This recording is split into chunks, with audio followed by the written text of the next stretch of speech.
Dear, siap-siap di tahun baru, di tahun 2026 mendatang, oke? Okay? Especially di spring season, Maret, April, Mei.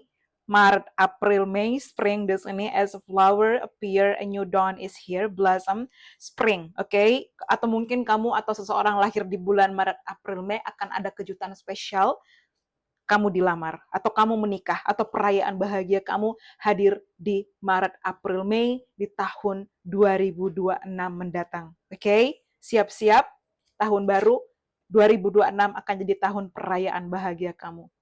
Perayaan bahagia, pertunangan, pernikahan, hadir dalam waktu dekat. Oke? Okay? Siap-siap, afirmasikan, asumsikan, visualisasikan, manifestasikan, you are getting married. Kamu menikah, kamu dilamar, kamu bertunangan, kamu bersatu dengan pasangan hidup kamu, cinta sejati kamu. Happily ever after. Thank you.